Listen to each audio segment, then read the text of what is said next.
तो स्वागत है दोस्तों आप लोगों का द राइजिंग सन बाय हिमरोज मिल्की में। हम लोग दक्षिण भारत के इतिहास को कंटिन्यू किए हुए हैं, जहां पिछले लेक्चर में हम लोगों ने कलिंग के चेदी वंश के बारे में डिस्कशन किया। हम लोग उत्तर और दक्षिण भारत के इतिहास को एक कंपैरेटिव वे में भी समझने का प्रयास कर रहे हैं कि जिस समय उत्तर भारत में किसी प्रमुख राजवंश का शासन रहा या जो कालखंड वहां पर रहा, उसी समय दक्षिण भारत में कौन से राजवंश अस्तित्व में रहे जिनकी महत्वपूर्ण भूमिका उस स्थान में इंगित होती है। तो पिछले लेक्चर में हम लोगों ने देखा कि मौर्योत्तर काल में, जब उत्तर भारत में मौर्योत्तर काल का समय था, छोटे छोटे राज्यों का उद्भव हो रहा था, उसी समय दक्षिण भारत में भी दो शक्तियां स्वतंत्र अस्तित्व के रूप में सामने आती हैं। एक आंध्र सातवाहन वंश और दूसरा हम लोगों ने देखा कलिंग का चेदी वंश। तो सातवाहन वंश के बारे में हम लोगों ने उत्तर भारत का इतिहास पढ़ते समय ही उसी समय हम लोगों ने काफ़ी डिटेल में इस पर अध्ययन किया था। इस वजह से पिछले लेक्चर में हम लोगों ने कलिंग के चेदी वंश के बारे में डिस्कशन किया। मौर्योत्तर काल के बाद उत्तर भारत में गुप्त काल की शुरुआत होती है। तो यह बड़ा दिलचस्प है देखना कि गुप्त काल के दौरान दक्षिण भारत में किस राजवंश का शासन रहा या कौन सा राजवंश सबसे महत्वपूर्ण या सबसे शक्तिशाली रहा। यह जो पूरा कालखंड था, समय माना जाता है कि 3री शताब्दी ईस्वी से लेकर के 6ठी शताब्दी ईस्वी तक का काल था, यानी 300 एडी से लेकर के 600 एडी के बीच का यह कालखंड था, जिसमें गुप्त काल चरमोत्कर्ष पर रहा और उसके उत्तराधिकारी कमजोर भी हो गया, यानी गुप्तोत्तर काल की भी शुरुआत लगभग हो जाती है। जब इस कालखंड में हम लोग देखते हैं तो दक्षिण भारत में हालांकि छोटे छोटे कुछ और भी राजवंश थे, लेकिन जो सबसे महत्वपूर्ण और सबसे शक्तिशाली राजवंश था वह वाकाटक राजवंश था। और गुप्तों का जो संबंध है वाकाटकों से भी था। हम लोग देखेंगे आगे चंद्रगुप्त जो द्वितीय था, चंद्रगुप्त ने अपने पुत्री का विवाह जो है कि वाकाटक राजवंश के नरेश से किया था। प्रभावती गुप्ता की शादी उसने की थी। जब हम लोग गुप्त काल पढ़ रहे थे तो मैंने बताया था उस दौरान कि गुप्तों का संबंध किस प्रकार से वाकाटकों से था और कदम्बों से था। एक्चुअल में गुप्तों के कुल का निर्धारण हम लोग कर रहे थे कि किस वर्ण से आते हैं, ब्राह्मण क्षत्रिय। तो उस दौरान हम लोगों ने इस चीज़ पर डिस्कशन भी किया था, जहाँ मैंने बताया था कि वाकाटक वंश से किस प्रकार से जुड़ते हैं और साथ ही हम लोगों ने कदम्ब वंश से जुड़ने के बारे में भी उसका अध्ययन किया था। आप लोग अगर उस लेक्चर को देखे होंगे तो आपके दिमाग में चीजें आ रही होंगी। तो आज हम लोग बात करेंगे वाकाटक वंश की। कौन सा वंश? वाकाटक वंश। ये बात हो रही है किस समय की? जब उत्तर भारत में गुप्त काल का शासन था। तो यह समय माना जाता है 300 एडी से लेकर के, यानी 300 ईस्वी से लेकर के 600 ईस्वी के मध्य का समय। 600 ईस्वी से मध्य का समय, मध्य का समय। यह जो समय था उत्तर भारत में क्या था? गुप्त काल का समय था। उत्तर भारत में गुप्त काल का समय था। और दक्षिण भारत में सबसे महत्वपूर्ण और शक्तिशाली जो शासक था, महत्वपूर्ण और शक्तिशाली राजवंश, शक्तिशाली राजवंश वाकाटक राजवंश ही था। वाकाटक राजवंश माना जाता है कि ये जो वाकाटक राजवंश के लोग थे ना, ये ब्राह्मण थे, विष्णु वृद्धि गोत्र के थे ये। तो यहां पर लिख लेंगे वाकाटक राजवंश के शासक, वाकाटक राजवंश के शासक, राजवंश के शासक विष्णु वृद्धि गोत्र के ब्राह्मण थे, गोत्र के ब्राह्मण। अच्छा, मैंने जब हम लोग गुप्त काल पढ़ रहे थे तो मैंने वहां भी बताया था कि जो गुप्त काल के शासक थे वो भी ब्राह्मण थे। तो मैंने संबंध भी बताया था, जैसे कि वाकाटक नरेश से शादी करता है गुप्त सम्राट जो है कि अपनी पुत्री का, तो शादी ब्राह्मणों में करता है। तो वहां पे उस समीकरण को हम लोगों ने देखा था कि अगर ब्राह्मण में शादी होता है फिर कदम्ब राजवंश से कैसे गुप्तों का जो है कि संबंध रहा। तो उन संबंधों के आधार पर ही ये पाया गया कि जो गुप्त थे वो भी ब्राह्मण थे। कदम्ब एक्चुअल में थोड़ा कट्टर टाइप के ब्राह्मण माने जाते हैं। वो अपने पुत्र या पुत्री की शादी गैर ब्राह्मणों में किसी भी हाल में नहीं करते थे शादी, और गुप्तों का संबंध कदम्बों से भी होता है। इस वजह से भी यह प्रमाणित होता है कि गुप्त जो थे ब्राह्मण थे। ये सारी चीजें हम लोगों ने डिस्कशन किया, काफी डीप में मैंने एक एक आर्गुमेंट के साथ, तर्क के साथ हम लोगों ने इस चीज को देखा है। आप लोग उस लेक्चर को देखेंगे जो पूरा गुप्त काल वाला 10-11 लेक्चर है। तो शुरुआती 5-6 लेक्चरों में हम लोगों ने इन सब चीजों पर डिस्कशन किया है। गुप्तों का निवास स्थान, उनका कुल किस वर्ण से आते थे, किस जो है कि क्षत्रिय या शूद्र या ब्राह्मण किससे बिलोंग करते थे, ये सारी चीजें हम लोगों ने वहां पे देखी है। तो वाकाटक वंश के शासक किस गोत्र से? ध्यान रखिएगा, पूछता है विष्णु वृद्धि गोत्र से थे। अब सवाल उठता है कि वाकाटक नरेश जो है इनके इतिहास के स्रोत क्या है? जब वाकाटक वंश के इतिहास के बारे में जानने का प्रयास हम लोग करते हैं तो 2 स्रोत मिलते हैं इतिहास के स्रोत। एक तो मिलता है पुराण, पुराणों से इनके बारे में जानकारी प्राप्त होती है। पुराणों से जानकारी प्राप्त होती है, जानकारी प्राप्त होती है। पुराण में एक शासक के नाम का उल्लेख किया गया जिसका नाम है प्रवीर। क्या नाम उल्लेख किया गया? प्रवीर नाम के शासक का, प्रवीर नाम के शासक का उल्लेख पुराण में मिलता है, उल्लेख मिलता है। तो एक्चुअल में आज इस प्रवीण का जो समीकरण है ना, यह बैठाया जाता है प्रवरसेन प्रथम से। प्रवरसेन प्रथम से इसके समीकरण को बैठाया जाता है और इसी पुराण से ही पता चलता है कि इसी प्रवरसेन प्रथम ने 4 अश्वमेध यज्ञ करवाए थे, अश्वमेध यज्ञ करवाया था। अभी यज्ञों के बारे में हम लोगों ने काफी डिस्कशन किया है, जैसे कि जब हम लोग वैदिक काल पढ़ रहे थे तो उत्तर वैदिक काल के संदर्भ में मैंने बताया था कितने प्रकार के यज्ञ होते थे, वाजपेयी यज्ञ, अश्वमेध यज्ञ, ढेर प्रकार 7-8 प्रकार के यज्ञों के बारे में हम लोगों ने डिस्कशन किया है। तो अश्वमेध यज्ञ क्या होता है ये सारी चीजें आप लोगों को पता है, मैंने बताया भी है। और एक वाजपेयी यज्ञ करवाया था इसने, वाजपेयी यज्ञ। इसमें अश्वमेध यज्ञ क्या होता है? साम्राज्य विस्तार के लिए होता है, अपना घोड़ा छोड़ दिया जाता है। और वाजपेयी यज्ञ क्या होता है? इसमें रथों की दौड़ होती है, जिसमें राजा का जो रथ होता है सबसे आगे होता है और पहले से ही फिक्स होता है कि राजा का रथ ही जीतेगा। तो 4 अश्वमेध यज्ञ कराया था। ये पूछता है कि 4 अश्वमेध यज्ञ कराने वाला कौन सा शासक था? वाकाटक वंश का। तो प्रवरसेन प्रथम था। अभी आगे हम लोग डिस्कशन करेंगे किस उपलक्ष्य में कराया था, ये भी अब चीज हम लोग जानेंगे। एक जो है कि इसकी संख्या थी, एक वाजपेयी यज्ञ शासन कराया था। अब सवाल उठता है कि वाकाटक वंश के दूसरा स्रोत क्या मिलता है पुराणों के अलावा? तो लेख और दान पत्र मिलते हैं। लेख एवं दान पत्र इनके इतिहास के दूसरे स्रोत हैं। तो कई सारे लेख हैं। एक तो प्रभावती गुप्ता जो चंद्रगुप्त की पुत्री थी, उसका जो है कि पूना का लेख मिलता है। प्रभावती गुप्ता, प्रभावती गुप्ता का पूना ताम्रपत्र, ताम्रपत्र। अच्छा, इसके बारे में भी हम लोगों ने डिस्कशन किया। जब मैं गुप्त काल पढ़ा रहा था तो आप लोगों को याद है मैंने इसका भी डिस्कशन किया था कि इस पूना ताम्रपत्र में जो प्रभावती गुप्ता है उसने अपने पिता के गोत्र का विवरण दिया है, जबकि अपने पति के गोत्र का उल्लेख नहीं किया है। तो उसका भी कारण था, आगे हम लोग देखेंगे क्या कारण था, किस वजह से ऐसा किया गया। इसके अलावा प्रवरसेन के ढेर सारे जो है कि मिलते हैं। तो दूसरा मिलता है प्रवरसेन द्वितीय का रिद्धपुर ताम्रपत्र, यह है प्रवरसेन द्वितीय का, प्रवरसेन द्वितीय का है। फिर एक और है प्रवरसेन द्वितीय का है चमक प्रशस्ति, दिख रहा है ना आप लोगों को, चमक प्रशस्ति। ये किसका है? ये भी प्रवरसेन द्वितीय का ही है, प्रवरसेन द्वितीय का है। इसके अलावा एक और महत्वपूर्ण लेख है, वो है अजंता का गुहा लेख। अजंता का गुहा लेख, जो अजंता की गुफा है उसके गुफा में लेख लिखा गया। किसने लिखाया था लेख? हरिसेन ने लिखवाया था। कौन हरिसेन? यहाँ का शासक है, ध्यान रखिएगा। हरिसेन जो है ये वाकाटक वंश का एक शासक है। अभी आगे हम लोग चर्चा करेंगे। तो अजंता का जो गुहा लेख है ना उसमें 2 है, 16 नंबर के गुहा लेख, 16 एंड 17 नंबर का जो गुहा लेख है उससे पता चलता है ये इन्हीं के समय का है, वाकाटक नरेश का। और एक जो है कि 19 नंबर का चैत्य है, 19 नंबर का चैत्य है। तो ये 2 जो है कि वाकाटक नरेशकों द्वारा निर्माण मतलब इसमें लिखवाए गए। तो ये इनके इतिहास के जानकारी के स्रोत है। अब हम लोग आते हैं वाकाटक नरेश का जो संस्थापक था वो कौन था? वाकाटक वंश का। तो वाकाटक वंश संस्थापक की हम लोग बात कर लेते हैं। इसका जो संस्थापक था उसका नाम था विंध्य शक्ति, ध्यान रखिएगा, विंध्य शक्ति। इस नाम को लेकर के थोड़ा सा डिस्प्यूट है। इतिहासकार अल्टेकर का कहना है कि एक्चुअल में जो विंध्य शक्ति है ना ये नाम नहीं है बल्कि एक प्रकार की उपाधि है। जिस शासक ने विंध्य के आसपास के क्षेत्रों को जीत लिया उसने अपना उपाधि विंध्य शक्ति रख लिया, जबकि कुछ इतिहासकारों का मानना है कि एक्चुअल में विंध्य शक्ति उसका नाम ही था। तो जो भी हो, अभी जो प्रश्न पूछा जाएगा तो ये विंध्य शक्ति ही आपके विकल्प में रहेगा, क्योंकि इसके दूसरे किसी नाम का उल्लेख नहीं मिलता है।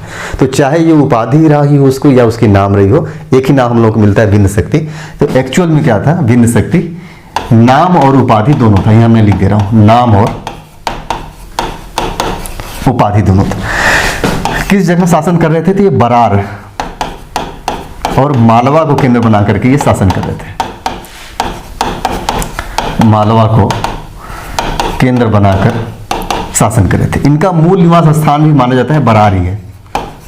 मूल निवास स्थान जो बरार आप देखेंगे ना, तो ये अभी वर्तमान की अगर बात करें बरार कहाँ पे, तो इसका कुछ हिस्सा एमपी में, कुछ हिस्सा आंध्रा में, कुछ हिस्सा महाराष्ट्र में, बीच वाला हिस्सा है जो एमपी, आंध्रा, महाराष्ट्र और एमपी का जो छत्तीसगढ़ वाला हिस्सा, उसके बीच वाला हिस्सा ही बरार कहलाता था।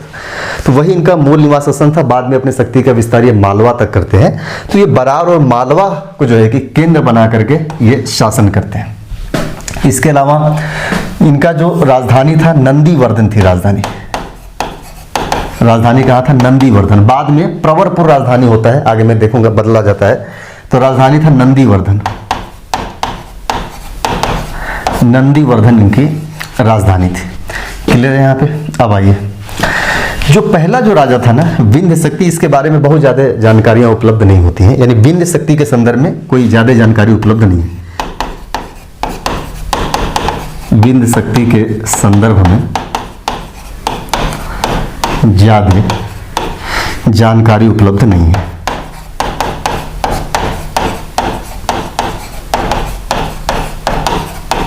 पुराणों में उल्लेख मिलता है कि यह विदिशा का शासक था। विदिशा कहाँ है? एमपी में। विदिशा का शासक था। एक और चीज मिलता है कि विंध्य शक्ति कोई उपाधि धारण नहीं करता था, यानी इसके बारे में कोई उपाधि का उल्लेख नहीं मिलता कि ढेर प्रकार की उपाधि धारण करता हो। तो यह किसी प्रकार की उपाधि धारण नहीं करता था, यानी यह कोई राजकीय उपाधि धारण नहीं करता था, न ही इसका राज्याभिषेक हुआ था। राज्याभिषेक हुआ था, ध्यान रखिए। माना जाता है कि 255 ईस्वी के आसपास जो है कि विंध्य शक्ति ने वाकाटक वंश की स्थापना की थी। तो समय देखिए यहाँ पे लिख लीजिए, मैं भूल गया था। तो विंध्य शक्ति ने स्थापना किया था लगभग 255 एडी के आसपास वाकाटक वंश की स्थापना की थी, ये ध्यान रखिएगा। इसका पुत्र था प्रवरसेन। विंध्य शक्ति के बाद इसका पुत्र शासक बनता है प्रवरसेन बनता है। तो लिख लीजिए, विंध्य शक्ति के बाद इसका पुत्र, विंध्य शक्ति के बाद इसका पुत्र प्रवरसेन शासक बनता है। वही प्रवरसेन जिसको पुराणों में प्रवीर कहा गया है, जिसने 4 अश्वमेध यज्ञ और 1 वाजपेयी यज्ञ का संपादन करवाया था। तो आइए प्रवरसेन के बारे में समझते हैं कुछ बातें। प्रवरसेन किस वंश का शासक है? वाकाटक वंश का शासक है। इसका जो समय है 275 ईस्वी से लेकर के 335 एडी तक। अब ध्यान रखिए, यानी कि अब पूछा जाएगा कि विंध्य शक्ति की मृत्यु कब हो जाती है? तो 275 ईस्वी में। ध्यान रखिएगा यहाँ पे। तो विंध्य शक्ति की मृत्यु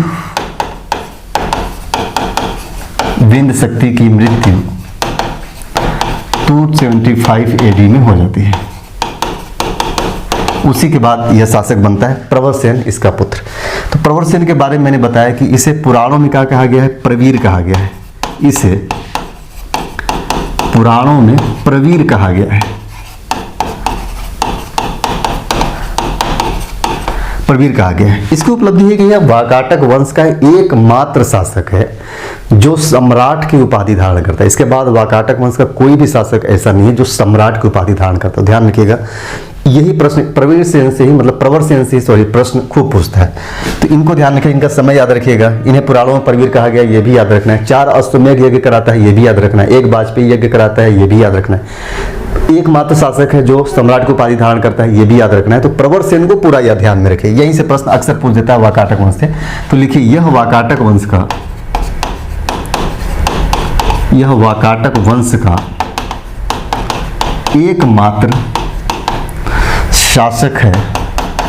शासक रहा है जो सम्राट की उपाधि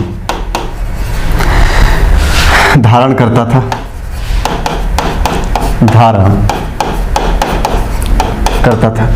यह एक विजेता शासक था, जैसे इसने बड़े क्षेत्र का विस्तार किया। तो लिख लीजिए, यह एक विजेता शासक था, विजेता शासक था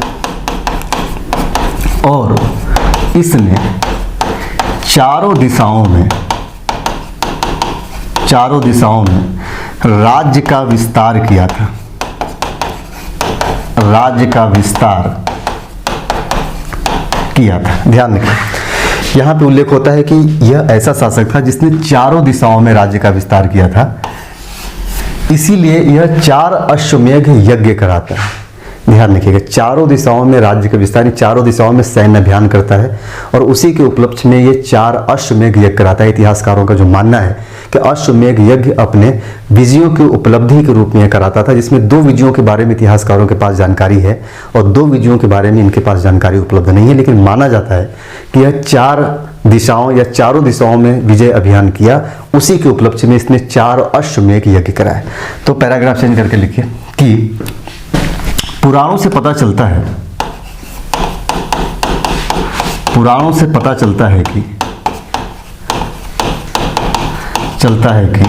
इसने 4 अश्वमेध यज्ञ कराया था। अल्टेकर, यही इतिहासकार है, अल्टेकर महोदय का मानना है कि ये चारों अश्वमेध यज्ञ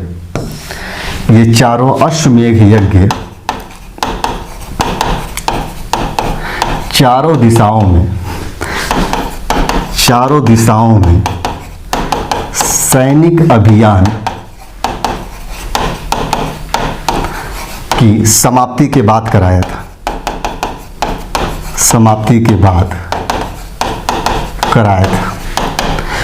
ठीक।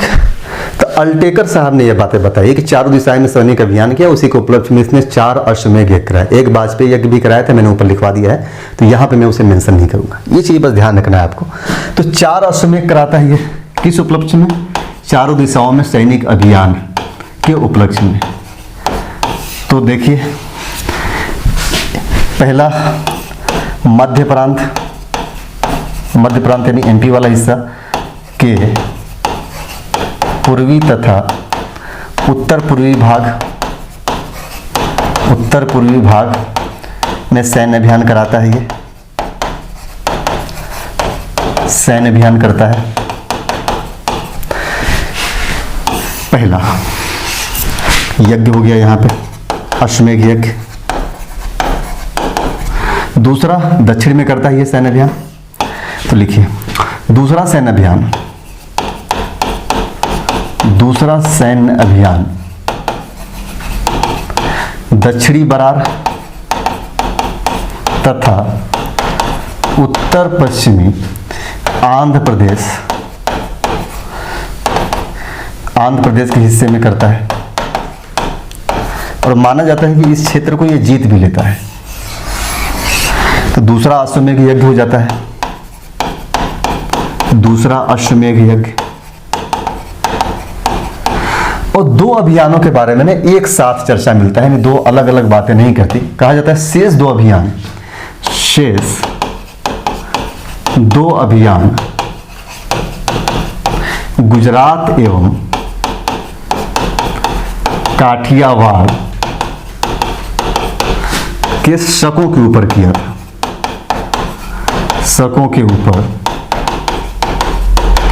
था, तो 2 अश्वमेध यहां हो गए, 2 अश्वमेध यज्ञ यहां हो गए।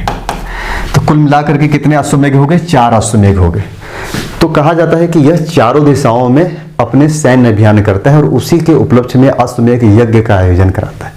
अब यहाँ पे ये जानना है कि ये जो अश्वमेध यज्ञ होता है अभियान के बाद होता है, चारों एक साथ होता है या अलग अलग होता है?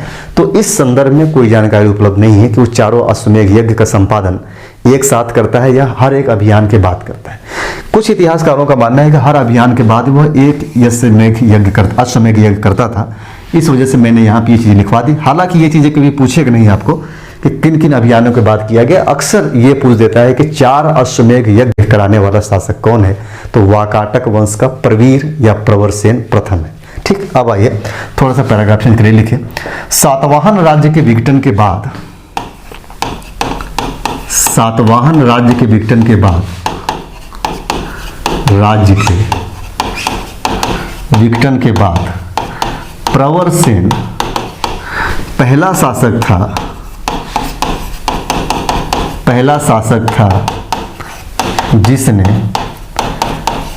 दक्षिण को एक शक्तिशाली राज्य में बदल दिया था, शक्तिशाली राज्य में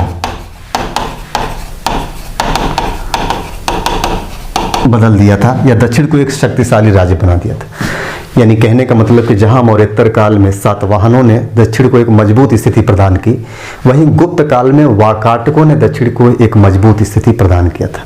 प्रवरसेन के बाद इसका पुत्र शासक बनता है, हाँ नहीं, हालांकि इसके 4 पुत्र थे। देखिए प्रवरसेन के उत्तराधिकारी समझ लेते हैं, यहां से चीजें बदलती है थोड़ा सा। प्रवरसेन के उत्तराधिकारी, इसके कुल 4 पुत्र थे, जिसमें 2 पुत्रों का नाम उपलब्ध है और 2 पुत्रों का नाम उपलब्ध नहीं है, अज्ञात है। तो पहला पुत्र इसका था गौतमी पुत्र, इसका नाम था गौतमी पुत्र। ये सबसे बड़ा पुत्र था, इसका सबसे बड़ा पुत्र था किसका, प्रवरसेन का। दूसरा था सर्वसेन नाम था, दूसरे पुत्र का नाम था सर्वसेन नाम था। और जो पुत्र हैं वो अज्ञात है, 2 पुत्र के नाम ज्ञात नहीं है, ध्यान रखिए। समझ पा रहे हैं आप लोग इसे। विंध्य शक्ति के बाद प्रवरसेन शासक बनता है। विंध्य शक्ति की कोई उपलब्धि नहीं है, बस उसकी उपलब्धि यही है कि वो वाकाटक वंश की स्थापना कर देता है। प्रवरसेन की बड़ी उपलब्धि है, पहला शासक बनता है मजबूत और पूरे वाकाटक वंश का एकमात्र शासक जो सम्राट की उपाधि धारण करता है और 4 अश्वमेध यज्ञ कराता है। हालांकि बाकी के शासकों ने भी कुछ अश्वमेध यज्ञ कराए, लेकिन 4 अश्वमेध यज्ञ कराने वाला वाकाटक वंश का कोई फिर दूसरा शासक नहीं हुआ। तो प्रवरसेन के 4 पुत्र थे, जिसमें 2 पुत्रों के नाम तो ज्ञात हैं, 2 पुत्रों के नाम ज्ञात नहीं है। एक पुत्र था गौतमी पुत्र। कहा जाता है कि जो गौतमी पुत्र था ना, अपने पिता के जीवन मतलब पिता के समय में ही इसकी मृत्यु हो जाती है। तो इसकी मृत्यु हो जाती है, पिता के समय में ही इसकी मृत्यु हो जाती है। तो इसका पुत्र था, गौतमी पुत्र का पुत्र था, वो आता है, यानी कि इसका क्या हो जाएगा, इनका पोता हो जाएगा, जिसका नाम था रुद्रसेन। रुद्रसेन ये आ गया। ये सर्वसेन साहब थे। तो प्रवरसेन की मृत्यु के बाद जो सर्वसेन था, ये बासीन में रहता था और वहीं पे इसने एक स्वतंत्र राज्य की स्थापना कर दी। कहाँ पे, बासीन। ये कहाँ पड़ता है, ये पड़ता है महाराष्ट्र में। तो एक जगह है बासीन, इसी को बोला जाता है वत्स गुल्म कहा जाता है। नहीं, बासीन का वर्तमान नाम बासीन है महाराष्ट्र में, जो प्राचीन नाम था वत्स गुल्म नाम था इसका। इसी बासीन का नाम वत्स गुल्म था। तो सर्वसेन जो है एक अलग शाखा के रूप में वाकाटक वंश का संस्थापना या वाकाटक राज्य को कंटिन्यू करता है। यानी कि प्रवरसेन के बाद जो वाकाटक राज्य वो 2 भागों में बढ़ जाता है। एक प्रधान शाखा रुद्रसेन के नेतृत्व में आगे बढ़ता है, ये प्रधान शाखा था जो बरार वाले कुछ हिस्से में शासन कर रहे थे, और इसी का एक पुत्र था सर्वसेन, और यह बासीन या वत्स गुल्म में था उस समय। तो वहीं पे अपने आप को ये राजा घोषित कर देता है। तो इसीलिए सर्वसेन द्वारा जो वाकाटक वंश को आगे बढ़ाया गया, वाकाटक राज्य को आगे बढ़ाया गया, तो उसे बासीन शाखा या वत्स गुल्म शाखा भी कह दिया जाता है। बासीन शाखा या वत्स गुल्म शाखा भी कह दिया जाता है, शाखा भी कह दिया जाता है। ये जो दोनों शाखाएं हैं ना, ये समानांतर रूप से शासन करना प्रारंभ करती हैं। यानी जो सर्वसेन था उसका एक अपना एरिया क्षेत्र हो गया, उधर वो शासन कर रहा है। इधर जो रुद्रसेन था, जो प्रवरसेन का पोता था, वो अपने क्षेत्र में शासन कर रहा है, समानांतर रूप से शासन कर रहे हैं। न तो ये इनका विरोध कर रहे हैं, न तो वो इनका विरोध कर रहे हैं। इनके बीच एक सौहार्दपूर्ण संबंध बना रहा, कोई विरोधाभास की स्थिति, यानी आपस में ये लड़ते नहीं। तो कहा जाता है कि ये दोनों समानांतर रूप से शासन करते रहे। ये बड़ी मुश्किल होता है ऐसे उदाहरण देखने को मिलने के कि 2 लोग जब बढ़ते हैं तो समानांतर रूप से। एक्चुअल में होता है कि आपस में जंग लड़ते हैं और पूरा क्षेत्र हथियाने के चक्कर में होते हैं, कि जो मजबूत होगा वो बाकी वाले हिस्से को भी अपने अधीन ले लेगा, लेकिन यहाँ पे ऐसा नहीं होता।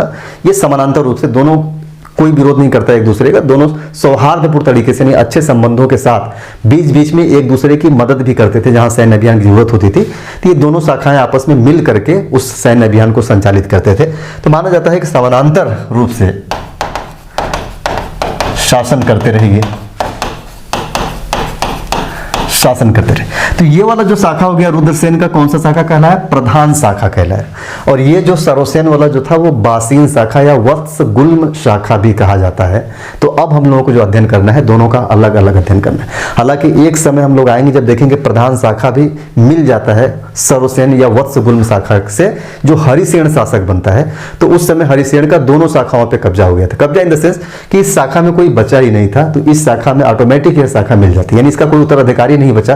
तो हरिसेन यहाँ का शासक था, ये अपनी इस शाखा को भी अपने अधिकार में ले लेता है और शासन का संचालन करता है। तो अंततः जो वाकाटक वंश के जो शाखाएं विभाजित हुई थी, लास्ट में हरिसेन के समय ये शाखा एक हो जाता है। तो यहाँ पे लिख लीजिएगा, हरिसेन के समय ये शाखा एक हो जाता है, ताकि कभी पूछे तो ध्यान रखिएगा, मैं आगे लिखवाऊंगा भी। तो ये लिख लीजिए, हरिसेन ये शासक है, किस वंश, किस शाखा का शासक है? बासीन या वत्सगुल्म शाखा का शासक है। तो हरिसेन के समय दोनों शाखाएं एक हो जाती है, एक हो जाती है। अब हम लोग क्या समझना है, दोनों अलग अलग शाखाओं में कौन कौन शासक हुए वो देखना है। उन शासकों के बारे में हम लोगों को जो महत्वपूर्ण जानकारी है, उनसे जुड़ी हुई उन जानकारियों को हम लोगों को देखना है। मैंने बताया था कि दक्षिण भारत के इतिहास के संदर्भ में ना जानकारियों का भी बहुत अभाव है। जैसे हम लोग देखिए, यहाँ पे इनके दो पुत्रों का नाम ही नहीं पता चल रहा है, कौन से इनके दो पुत्र थे, साक्षी नहीं मिल पा रहे हैं, जबकि दो पुत्रों के बारे में तो पता चल जाता है। तो दक्षिण भारत के संदर्भ में कहीं ना कहीं स्रोतों का भी अभाव है। शुरुआती लेक्चर में मैंने इस सब चीज़ों पर डिस्कशन किया था। तो आपको शुरुआती लेक्चरों को भी अपने दिमाग में, माइंड में रखना ही रखना है कि यहाँ पे क्या दिक्कतें हैं दक्षिण भारत के इतिहास के संदर्भ में, जिस वजह से दक्षिण भारत के इतिहास को कहीं ना कहीं नेग्लेक्ट किया गया, या यूं कहिए कि श्रोता भाव के कारण ये नेग्लेक्ट हुआ।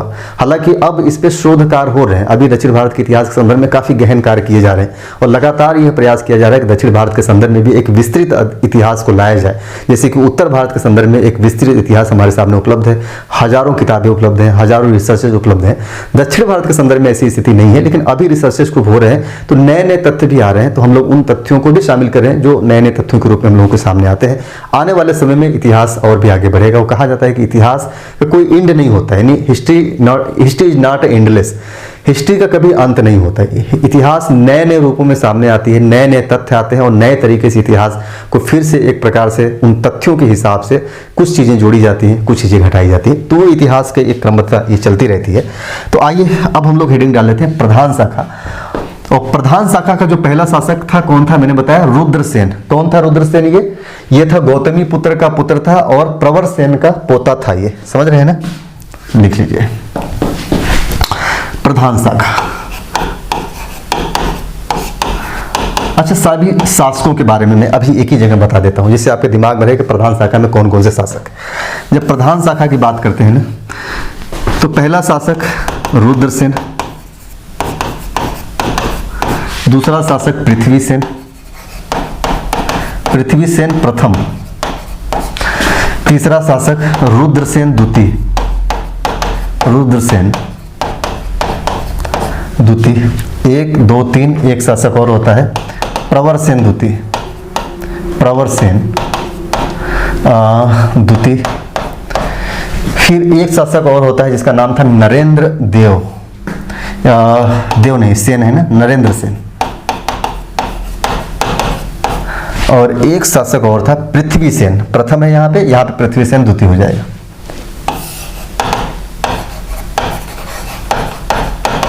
पृथ्वीसेन द्वितीय। कितने शासक हो गए? 1 2 3 4 5 6 शासक होते हैं प्रधान शाखा में, नाम याद रख लीजिएगा। रुद्रसेन, प्रवरसेन पहला हम लोग देख लिए थे, तो यहाँ पे प्रवरसेन द्वितीय हो जाएगा। बाकी पृथ्वीसेन यहाँ पे प्रथम है और यहाँ पे पृथ्वीसेन जो लास्ट शासक है, अंतिम शासक इस शाखा का, पृथ्वीसेन द्वितीय। इसी के समय में जो वाकाटक वंश है वो बासीन शाखा में मिल जाता है, यानी हरिसेन। इसके बाद इसका कोई पुत्र नहीं होता है, कोई उत्तराधिकारी नहीं होता। तो इसी के बाद जो है कि वाकाटक वंश की जो प्रधान शाखा है वो बासीन शाखा मिल जाता है। तो इसी समय जो है कि बासीन शाखा में मिल जाता है वाकाटक वंश। नरेंद्र कौन कौन इंपॉर्टेंट है इसमें? तो इसमें पृथ्वीसेन प्रथम इंपॉर्टेंट है, और ये जो है कि पृथ्वीसेन द्वितीय इंपॉर्टेंट है।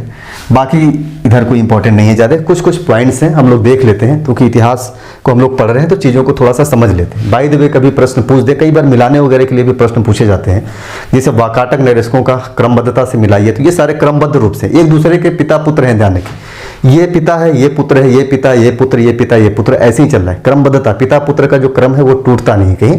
आगे जाकर के हम लोग देखेंगे कि ये स्थिति कहाँ पे बदलती है। तो रुद्रसेन के बारे में दो दो तीन तीन लाइनें हैं, इनके बारे में हम लोग थोड़ा थोड़ा जान लेते हैं। रुद्रसेन के बारे में थोड़ा सा जान लेते हैं हम लोग, बहुत ज़्यादा जानकारी उपलब्ध नहीं है। इनका जो कालखंड था ना वो 335, हम लोग वहां देखे थे ना, 335 से 360 ईस्वी तक, 360 ईस्वी तक इसका कालखंड था। कहा जाता है कि यह जो है कि अपने दो चाचा थे। चाचा कौन थे उसके? वही जो अज्ञात लोग हैं जिनका पता नहीं है, नाम नहीं है। एक चाचा तो सरवर्मा था जो बासिन या वत्सगुल्म शाखा से चल रहा था। दो चाचा और लोग हैं जिनका नाम ही नहीं उल्लेख है। तो माना जाता है कि अपने दो चाचाओं को इसने पराजित कर दिया था। हालांकि सर्वसेन से भी युद्ध लड़ा था, लेकिन सर्वसेन को यह पराजित नहीं कर पाया था। इसके बाद इनके संबंध सुधर जाते हैं। तो रुद्रसेन के बारे में कहा जाता है कि अपने दो चाचाओं को पराजित किया। इसका कालखंड देखिए। हाँ, पहले इसको देख लेते हैं। ये माना जाता है कि ये जो है कि ग्वालियर के भावनाग राजवंश के कन्या से उत्पन्न हुआ था, यानी इसके पिता ने जो शादी किया था। तो इसकी जो माँ थी, लिख लीजिए, इसकी माँ ग्वालियर के भावनाग शासक की कन्या थी। भवनाग एक वंश था, भवनाग वंश के शासक की कन्या थी। तो इसे कह लीजिए भवनाग वंश, भवनाग वंश। और मैंने क्या बताया कि अपने दो चाचाओं को यह पराजित कर दिया था। कौन दो चाचा? वही जो अज्ञात है। तो अपने दो चाचाओं को पराजित कर दिया था, पराजित कर दिया था। सर्वसेन को पराजित नहीं कर पाया, सर्वसेन को पराजित नहीं कर पाया, नहीं कर पाया। बाद में दोनों में अच्छे संबंध हो जाते हैं। तो यहीं पे लिख लीजिए, बाद में दोनों के मध्य अच्छे संबंध हो जाते हैं। बाद में दोनों के मध्य अच्छे संबंध हो जाते हैं। माना जाता है कि जो रुद्रसेन है ना, ये शिव भक्त था, शिव भक्त था। ध्यान रखिएगा, वाकाटक नरेश शुरू में शिव भक्त थे। बाद में जब ये गुप्तों के संपर्क में आते हैं ना, उसके बाद ये वैष्णव भक्त हो जाते हैं। तो माना जाता है कि गुप्तों का प्रभाव वाकाटों के ऊपर इतना ज्यादा था कि इन्होंने शिव भक्ति छोड़ करके वैष्णव भक्ति शुरू कर दी, क्योंकि पूरा जो गुप्त शासन था या गुप्त सम्राट था वो वैष्णव भक्त के लोग थे। गुप्त शासक सभी वैष्णव भक्त के लोग थे। तो उनके प्रभाव में आकर के वाकाटक भी, बाद के जितने भी वाकाटक वंश आएंगे सब वैष्णव भक्त हो जाते हैं। तो यह शिव भक्त था। इसके बारे में कहा जाता है कि इसके एक अभिलेख है, तो वाकाटक अभिलेख, वाकाटक अभिलेखों में इसे महाभैरव का उपासक बताया गया। महाभैरव शिव को ही बोला जाता है, उनकी पर्यायवाची है। तो महाभैरव का उपासक बताया गया है। महाभैरव का उपासक बताया गया, उपासक बताया गया है। अब इसके बाद कौन आता है? पृथ्वीसेन प्रथम। पृथ्वीसेन, इनका जो कालखंड है पृथ्वीसेन प्रथम का, वो 360 से लेकर के 385 एडी तक, 360 से लेकर के 385 एडी तक। मैंने बताया सब पिता पुत्र हैं। देखिए मैं इस चीज को मेंशन नहीं करा रहा हूं, यहाँ पे लिख नहीं रहा हूं। ये रुद्रसेन का पुत्र था, रुद्रसेन उसका पुत्र था। कौन सा रुद्रसेन? पता ही है, गौतमी पुत्र का जो है कि पुत्र था रुद्रसेन, यानी कि प्रवरसेन का पोता था। उसके बाद ये पिता पुत्र की स्थिति चल रही थी। यहाँ पे आपको कंफ्यूज नहीं होना है, मैं यहाँ पे लिख दे रहा हूं, यह रुद्रसेन का पुत्र था, यह रुद्रसेन का पुत्र था। ठीक, जहां तक चीजें स्पष्ट है। अब आइए इसके बारे में थोड़ा सा हम लोग बात कर लेते हैं। कहा जाता है कि इसका जो कालखंड था पृथ्वीसेन का, वो शांति का काल था, स्मृति का काल था। और इसी समय जब पृथ्वीसेन शासन कर रहा था, उसमें बासीन वंश जो थी वहां पे विंध्यसेन नाम का शासक शासन कर रहा था, और दोनों के बीच अच्छे संबंध थे। माना जाता है कि विंध्यसेन जब कुंतल राज्य पे आक्रमण करता है तो उसका सहयोग पृथ्वीसेन करता है और कुंतल राज्य को जीतता भी विंध्यसेन। उस समय कुंतल राज्य पे कदम्ब राजवंशों का शासक था, हम लोग आगे कदम वंश के बारे में भी डिस्कशन करेंगे। और कदम वंश का जो शासक था उसमें कंगवर्मन नाम था। इसी दौरान गुप्त काल में चंद्रगुप्त द्वितीय का शासन था। चंद्रगुप्त द्वितीय गुजरात और काठियावाड़ में जो शक थे उनके ऊपर आक्रमण करना चाह रहा था, उन्हें जीतना चाह रहा था, लेकिन मगध से आकर के गुजरात और काठियावाड़ में आक्रमण करना काफी लंबा दूरी चलना था, और वाकाटक गुजरात और काठियावाड़ के पास में ही था। तो चंद्रगुप्त चाह रहा था कि यदि वाकाटक हमारा सहयोग कर देते तो गुजरात और काठियावाड़ के शकों को आसानी से पराजित किया जा सकता है। इसी समय चंद्रगुप्त एक कूटनीतिक चाल चलता है, या कहिए कि एक कूटनीति का प्रयोग करता है। अपनी पुत्री प्रभावती गुप्ता का विवाह पृथ्वीसेन के पुत्र रुद्रसेन द्वितीय से करने का फैसला लेता है, और कहा जाता है कि रुद्रसेन द्वितीय से शादी करने के बाद वाकाटकों की जो प्रभावशीलता है वो और बढ़ जाती है। ये सीधे सीधे गुप्तों के संपर्क में आ जाते हैं, और गुप्त जो है खुल करके, खासतौर से प्रभावती गुप्ता खुल करके अपने पिता का साथ देती है, सेना से, माल से, धन से, हर तरीके से सहायता करती है। और इसी सहायता के दम पे चंद्रगुप्त जो है काठियावाड़ और गुजरात से शकों को पराजित कर देता है। तो आइए थोड़ा पॉइंट आउट करते चलिए, ये सारी चीजें इंपॉर्टेंट है, एग्जाम के पॉइंट ऑफ व्यू से पूछता है। तो इसका जो समय था ना, शांति और स्मृति का काल था। शांति और स्मृति का काल था। मैंने बताया इस समय या इसके समय से कह लीजिए, इसके समय बासीन शाखा में विंध्यसेन शासक कर रहा था, विंध्यसेन शासन कर रहा था, शासन कर रहा था।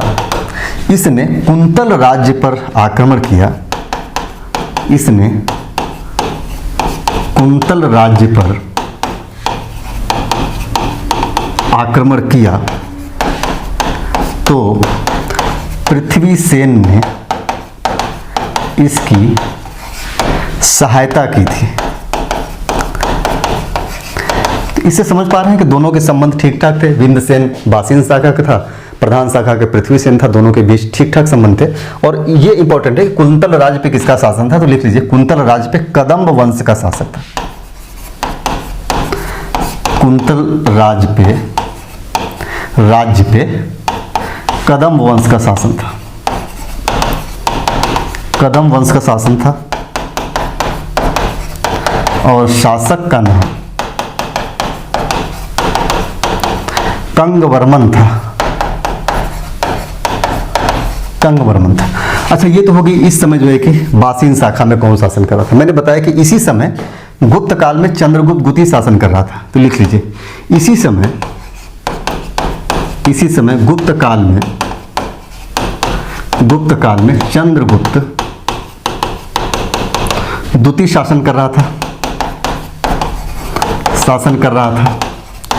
यह गुजरात और काठियावाड़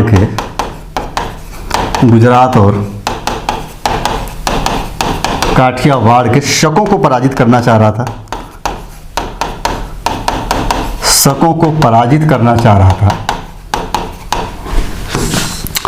करना चाह रहा था। मैंने बताया कि गुजरात और काठियावाड़ यहाँ पे, मगध यहाँ पे, और जो अपने वाकाटक हैं यहाँ पे, इस वाले क्षेत्र में है।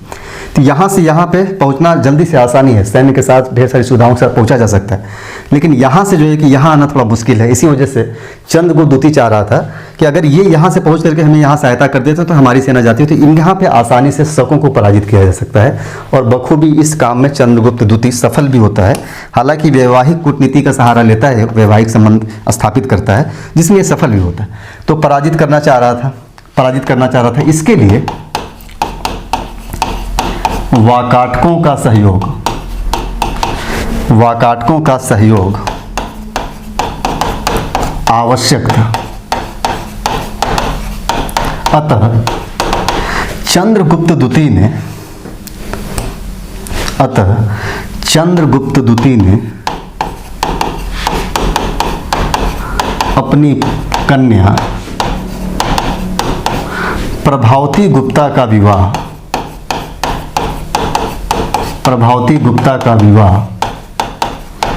पृथ्वीसेन के पुत्र रुद्रसेन द्वितीय से कर देता है। देखिए, चंद्रगुप्त द्वितीय यहाँ पे वैवाहिक कूटनीति का सहारा लेता है और अपने पुत्री का विवाह प्रभावती गुप्ता का विवाह यह रुद्रसेन द्वितीय से कर देता है। और रुद्रसेन द्वितीय किसका पुत्र था? पृथ्वीसेन का पुत्र था ये। और शादी के लगभग 5 वर्ष के बाद ही पृथ्वीसेन की मृत्यु हो जाती है। तो शासक कौन बन जाएगा? रुद्रसेन बन जाता है। तो लिख लीजिए, शादी के 5 वर्ष के बाद ही, क्या लिखा जाए, विवाह जो भी डालना लिख लीजिए, शादी के 5 वर्ष के बाद ही, राइटिंग आप लोगों को समझ में आ रही है ना, बाद ही। देखिए, बोर्ड पे राइटिंग हमारी अच्छी नहीं बनती, मतलब कॉपी पे भी बहुत अच्छा नहीं बनता, लेकिन बोर्ड पे और ख़राब बनता है।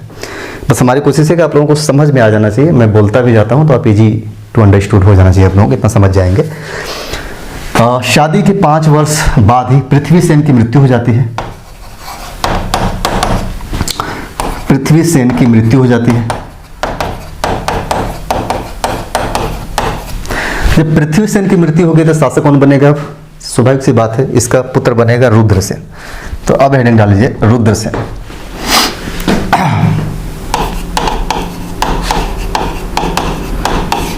इसका जो कालखंड है ये ज्यादा समय तक शासन नहीं करता। 385 ईस्वी से लेकर के 390 ईस्वी तक, यानी लंबे समय तक नहीं, 5 वर्ष बाद ही इसकी मृत्यु हो जाती है। 390, लगभग 30 वर्ष यानी 25 वर्ष की अवस्था में ये शासक बनता है और 30 वर्ष की अवस्था में इसकी मृत्यु हो जाती है। लेकिन इस समय होता ये कि इस समय जो गुप्तों का प्रभाव वाकाटकों पे काफ़ी बढ़ गया था।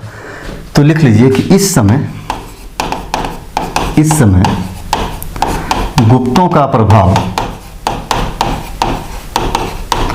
वाकाटकों पर बढ़ा। और ध्यान रखिए, मैंने क्या बताया था कि इसी प्रभाव के कारण ही जो वाकाटक थे वो शिव भक्ति छोड़ करके वैष्णव भक्ति शुरू कर दी, तो शैव से वैष्णव हो गए। तो लिख लीजिए, प्रभाव बढ़ा और इसी कारण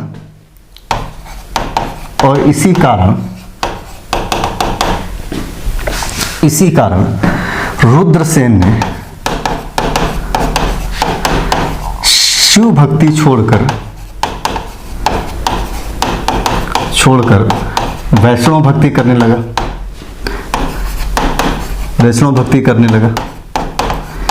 यानी ये वैष्णव हो गए, शैव से ये क्या बन गए? वैष्णव बन गए। और माना जाता है ऐसा इसने अपने ससुर के कहने पे किया। ससुर कौन था? चंद्रगुप्त द्वितीय। तो कहा जाता है कि ऐसा यह ससुर के प्रभाव में आकर किया, ऐसा वह अपने ससुर के प्रभाव में आकर के किया। ससुर के प्रभाव में आकर 30 वर्ष की अवस्था में इसकी मृत्यु हो जाती है। 30 वर्ष की अवस्था में इसकी मृत्यु हो जाती है। इसके दो पुत्र थे जो अवयस्क थे। दोनों पुत्रों का नाम, एक का नाम था दिवाकर सेन और दूसरे पुत्र का नाम था जो है कि दामोदर सेन। अब देखिए, दोनों पुत्र थे अवयस्क। बची कौन? इसकी पत्नी प्रभावती गुप्ता। तो प्रभावती गुप्ता इनको अपने संरक्षण में लेकर के शासन का संचालन करती है। और सबसे अच्छी चीज़ ये होती है कि इस समय भी जो बासीन शाखा के शासक थे, विंध्य शक्ति द्वितीय था वहाँ पे, उसने भी इनका विरोध नहीं किया। तो अब लिख लीजिए, प्रभावती गुप्ता के संरक्षण का काल, प्रभावती गुप्ता के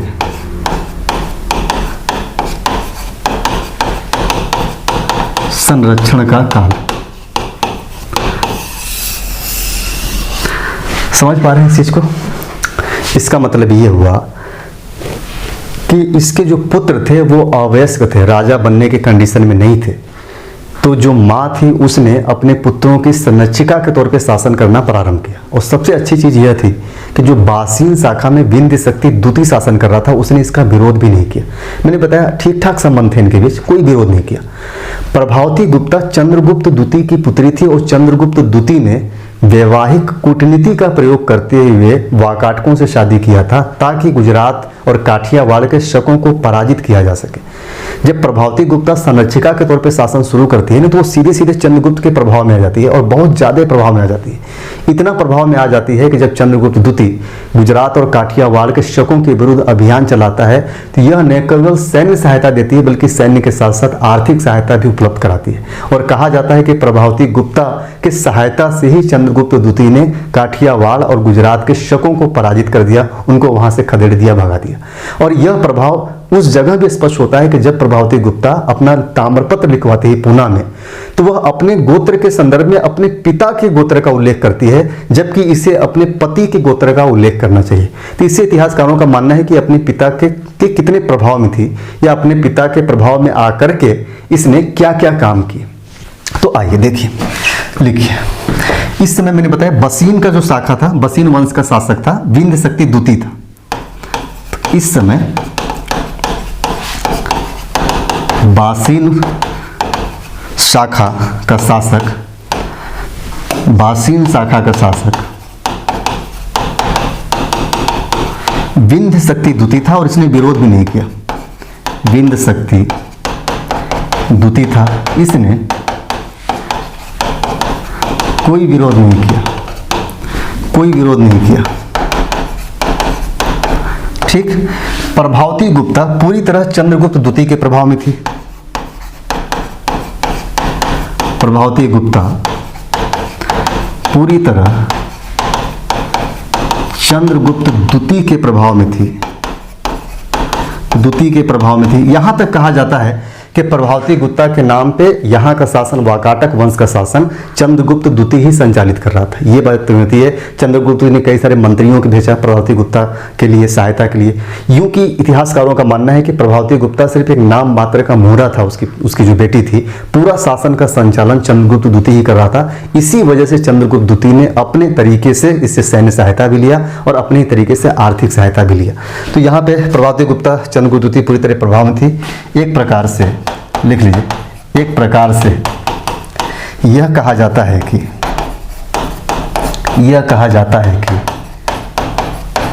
इस समय वाकाटक साम्राज्य पर चंद्रगुप्त द्वितीय ही अप्रत्यक्ष रूप से शासन कर रहा था। अप्रत्यक्ष रूप से शासन कर रहा था। ठीक। देखिए, जब चंद्रगुप्त द्वितीय गुजरात और काठियावाड़ पर चढ़ाई करता है, काठियावाड़ पर चढ़ाई करता है, तो प्रभावती गुप्ता सैन्य सहायता के साथ आर्थिक सहायता भी प्रदान की थी।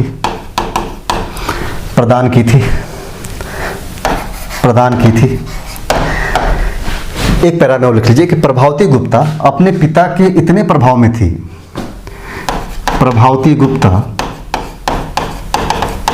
अपने पिता के इतने प्रभाव में थी कि वह पूना के ताम्रपत्र में अपने पति के गोत्र का उल्लेख न करके अपने पिता के गोत्र का उल्लेख करती है। उल्लेख न करके अपने पिता के गोत्र का उल्लेख करती है। गोत्र का उल्लेख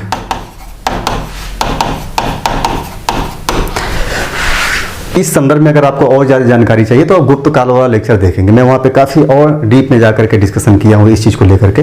यहाँ पे ये चीज़ें स्पष्ट है।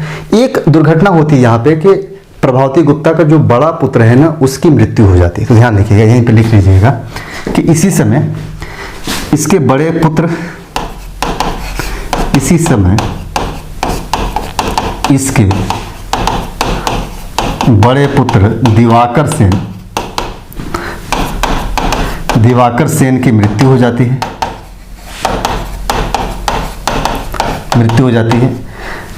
ये लगभग होती है 410 ईस्वी के आसपास मृत्यु हो जाती है। और दामोदर सेन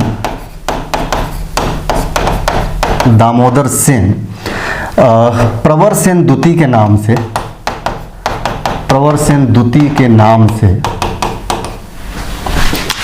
दिख रहा है ना, हाँ, प्रवर सेन द्वितीय के नाम से अगला शासक बनता है।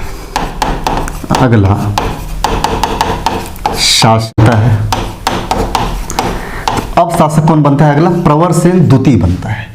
ये बड़ी मजेदार शासक था। इसी ने सेतुबंध नाम का एक प्राकृतिक काव्य की रचना करती है और इसी काव्य रचना की वजह से ये अमर हो जाता है। तो हम लोग बात करेंगे, इसके दरबार में कालिदास भी आकर के रुके हुए थे। उन्होंने सेतुबंध का संशोधन भी किया था कालिदास ने। और इसके अलावा इसी का एक जो है कि सामंत था, उसने व्याघ्र नाम का सामंत था, उसने नचना के मंदिर का निर्माण किया था। तो ऐसी कई सारी चीज़ें हैं, हम लोग देखते हैं प्रवर सेन के बारे में। तो आइए अगला हेडिंग डाल लेते हैं, प्रवर सेन द्वितीय। प्रवर सेन द्वितीय ये भी इंपॉर्टेंट शासक है, इससे भी प्रश्न पूछे जाते हैं। हालांकि ये बहुत बड़ा विजेता शासक नहीं है, सीधा साधा शासक है और साहित्य में ज़्यादा रुचि लेता है। और इसने एक किताब लिखी, उसी किताब की वजह से ये जो है कि प्रसिद्ध हो जाता है, या यूँ कहिए कि उसी बुक की वजह से, किताब की वजह से ये अमर हो जाता है। मराठी भाषा में इसने किताब लिखा था, प्राकृतिक काव्य सेतुबंध की रचना किया था। तो इसके पहले हम लोग कालखंड को समझ लेते हैं। इसका जो कालखंड है ज़्यादा लंबा समय नहीं है, 30 वर्ष तक का लगभग कालखंड था इसका। 410 ईस्वी से लेकर के 440 ईस्वी तक। कहा जाता है कि इसकी किसी विजय के बारे में कोई जानकारी नहीं मिलती, यानी सैनिक कोई विजय इसने नहीं किया था, तो सैनिक विजयों की जानकारी इसके बारे में नहीं मिलती। तो सैनिक विजयों के बारे में कोई जानकारी नहीं प्राप्त होती, बारे में कोई जानकारी प्राप्त नहीं होती, कोई जानकारी प्राप्त नहीं होती है। यह साहित्यिक अभिरुचि वाला शासक था, यह साहित्य में रुचि रखता था। तो लिख लीजिए, यह विद्वान एवं साहित्य में रुचि रखने वाला शासक था। साहित्य में रुचि रखने वाला शासक था। इसने सेतुबंध नामक एक प्राकृतिक काव्य ग्रंथ की रचना की है। ये पूछता है किसने लिखा है? इसने सेतुबंध नामक, वेरी इंपॉर्टेंट है, ध्यान रखिएगा, नामक मराठी भाषा में लिखा है, तो मैं भाषा भी लिख देता हूँ। मराठी भाषा में प्राकृत काव्य ग्रंथ की रचना की है। प्राकृत काव्य ग्रंथ की रचना की है। इसका जो विषय है ना सेतुबंध का, बड़ी मजेदार विषय है। यह है राम का लंका विजय। तो सेतुबंध का जो विषय है वह विषय है क्या? राम का लंका विजय। इसके बारे में उसने लिखा है। इसकी उपलब्धि, एक उपलब्धि होगी, इसने एक ग्रंथ लिख दिया सेतुबंध। अच्छा ध्यान रखिए, कालिदास भी इसके दरबार में निवास किए हुए थे और इन्होंने सेतुबंध का संशोधन भी किया था, उसमें कुछ बदलाव किए थे। तो लिख लीजिए, कालिदास इसके दरबार में, कालिदास इसके दरबार में ठहरे हुए थे। इसके दरबार में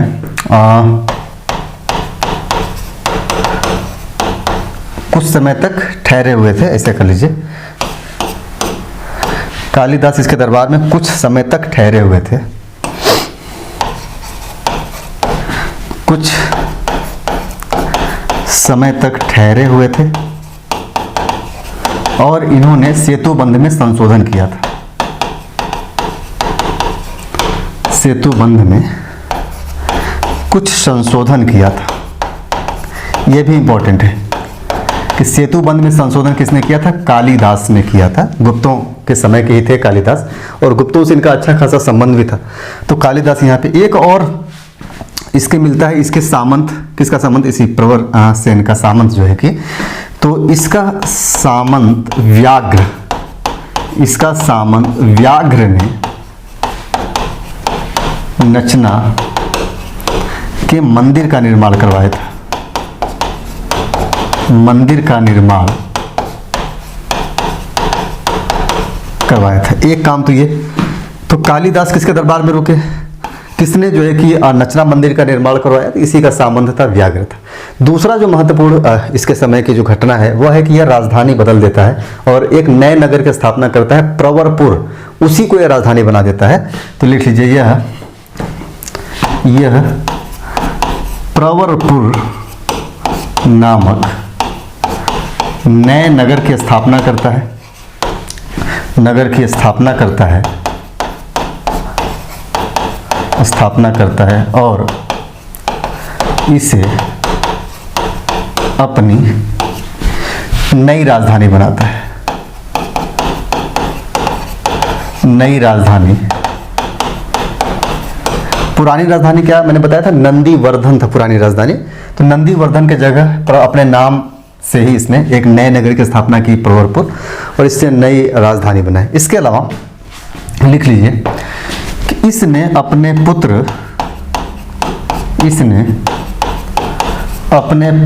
इसका पुत्र था नरेंद्र सेन, नरेंद्र सेन का विवाह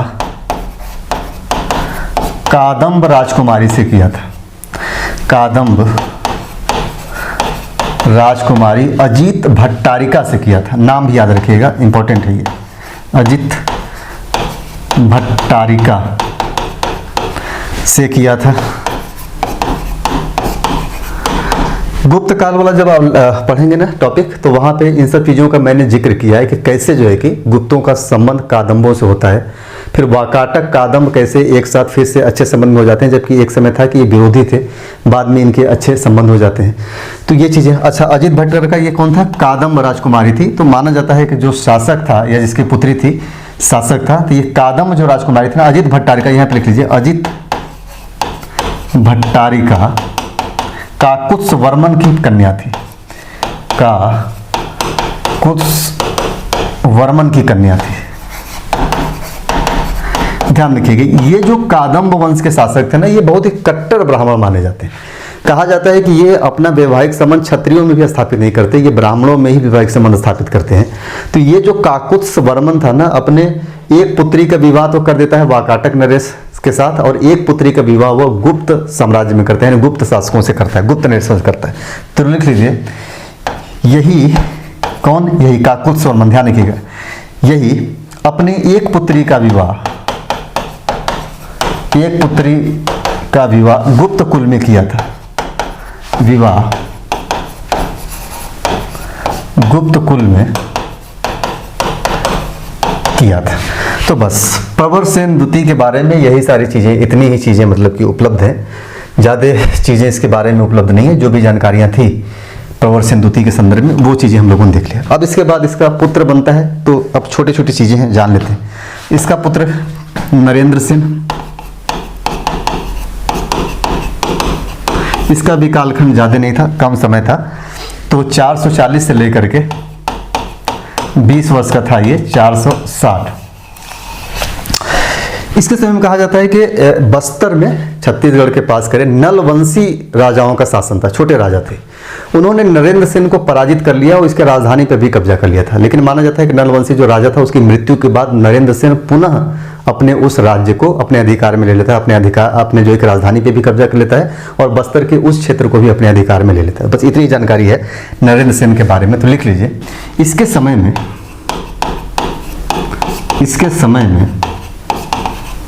बस्तर के नलवंशी शासक, कौन सा शासक, नलवंशी,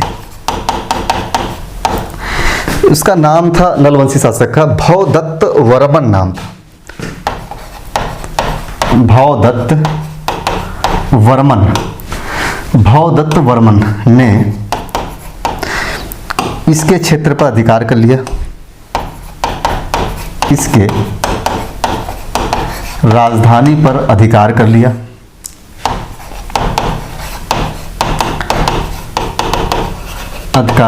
परंतु भवदत्त वर्मन की मृत्यु के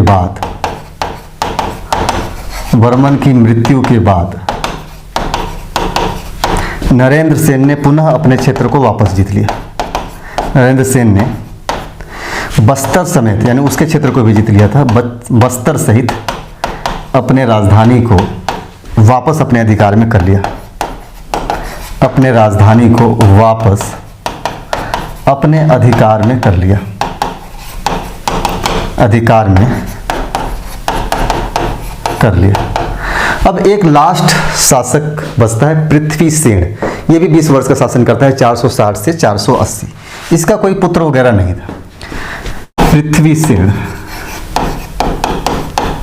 इसका भी शासन लगभग 20 वर्षों तक था और प्रधान शाखा का अंतिम शासक था ये। इसके बाद जो प्रधान शाखा थी वो बसीन शाखा में मिल जाती है, और किसके समय मिलती है? हरिसेन के समय में मिल जाती है। तो इसका जो कालखंड था 20 वर्षों का था, तो 460 ईस्वी से लेकर के 480 AD तक था इसका कालखंड। इसके बारे में बहुत ज़्यादा जानकारी उपलब्ध नहीं। माना जाता है कि प्रधान शाखा का अंतिम शासक, प्रधान शाखा का अंतिम शासक। इसके बाद प्रधान शाखा का राज्य हरिसेन के हाथों में आ जाता है, हरिसेन के हाथों में आ जाता है। क्यों आ जाता है? क्योंकि इसका कोई पुत्र नहीं था। पृथ्वीसेन का कोई उत्तराधिकारी नहीं था, ध्यान रखिएगा, कोई उत्तराधिकारी नहीं था। ठीक, तो अब आते हैं हम लोग बासीन शाखा पे बातें करते हैं। हम लोग बात कर लेते हैं बासीन शाखा पर। बासीन शाखा या इसको क्या बोला जाता है? वत्स गुल्म शाखा। एक्चुअली में जो बासीन है ना, महाराष्ट्र के अकोला जिले में स्थित है बासीन अभय स्थान। पहले इसको वत्स गुल्म कहा जाता था, इसी वजह से दोनों नाम आते हैं। यहाँ पे ज़्यादा सिर्फ एक शासक इंपॉर्टेंट है, हरिसेन। बाकी मैं यहाँ चर्चा कर देता हूँ कौन कौन से शासक थे। तो बासीन शाखा की जो स्थापना की गई थी, पहले इसको समझ लेते हैं हम लोग। 330 ईस्वी में स्थापना की गई थी, किसके द्वारा? सर्ववर्मा के द्वारा, सर्वसेन के द्वारा। इसने बासीन को केंद्र बना करके स्वतंत्र शासन करना शुरू कर दिया था। इसमें भी कुल 4-5 शासक होते हैं। तो पहला शासक तो हो जाता है वही सर्वसेन। इसके बारे में बहुत ज़्यादा जानकारियां उपलब्ध नहीं होती हैं। कुछ समय तक शासन करता है, 20 साल तक शासन करता है, 330 से लेकर के 350 तक, 330 ईस्वी से लेकर के 350 ईस्वी तक शासन करता है। इसके बाद जो दूसरा शासक होता है वो होता है विंध्य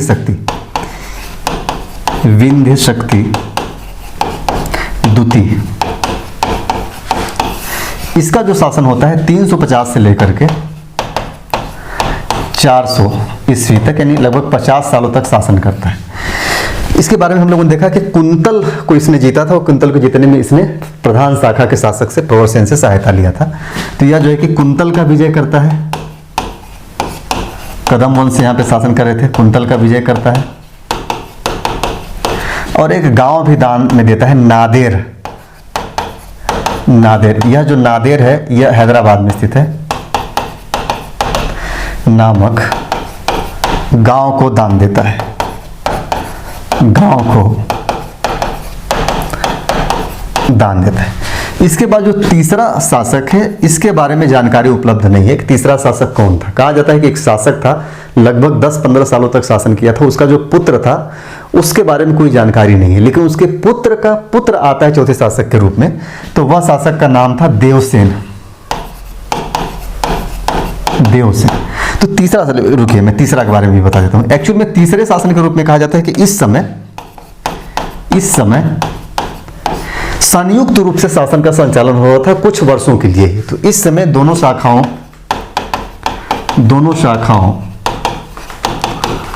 का संयुक्त संचालन हो रहा था। संयुक्त संचालन का मतलब इस समय माना जाता है कि जो विंध्य शक्ति द्वितीय का जो पुत्र था उसके बारे में जानकारी उपलब्ध नहीं, बस इतना पता चलता है कि वो अवयस्क रहा होगा, छोटा रहा होगा। इस वजह से जो प्रधान शाखा था वह यहाँ के भी प्रशासन को अपने हाथ में ले लेता है। लेकिन जब वह पुत्र वयस्क हो गया तो ये प्रशासन प्रधान शाखा वालों ने अपना प्रशासन यानी यहाँ का प्रशासन उसके हाथ में सौंप दिया कि अब अपना तुम संभालो। मैंने देखा कि कितना व्यवहारिक तरीके से इनका शासन चल रहा है। संयुक्त चला कुछ दिन तक कि जब तक वयस्क नहीं हो जाता, वयस्क होने के बाद दे दिए कि अब तुम अपना शासन संभालो। तो इसके बाद जो शासक, चौथा जो शासक आता है वो आता है देवसेन आता है। इसके बारे में भी कोई जानकारी उपलब्ध नहीं है बहुत ज़्यादा। जो अंतिम शासक है वही महत्वपूर्ण है थोड़ा बहुत। वो अंतिम शासक कौन है? हरिसेन है। अंतिम शासक हरिसेन है। कहा जाता है कि ये वाकाटक वंश का अंतिम ज्ञात शासक है। इसके बाद वाकाटकों के बारे में कोई जानकारी उपलब्ध नहीं होती है। तो थोड़ा बहुत इसके बारे में आइए हम लोग लिखते हैं। लिखिए, यह जो शासक था हरिसेन था, ये अभी तक का सबसे शक्तिशाली शासक माना जाता है और इसके समय में साम्राज्य का विस्तार भी सबसे ज्यादा हुआ था। तो सर्वाधिक साम्राज्य का विस्तार हुआ इसके समय में, सर्वाधिक साम्राज्य का विस्तार हुआ हरिसेन के समय में। दोनों शाखाएं मिल गई। प्रधान शाखा मैंने बताया था वहां पे कि प्रधान शाखा और बासिन शाखा एक हो जाती है, हरिसेन के कंट्रोल में आ जाता है। तो दोनों शाखाएं एक हो जाती हैं, दोनों शाखाएं एक हो जाती हैं पृथ्वी सेन की मृत्यु के बाद ही।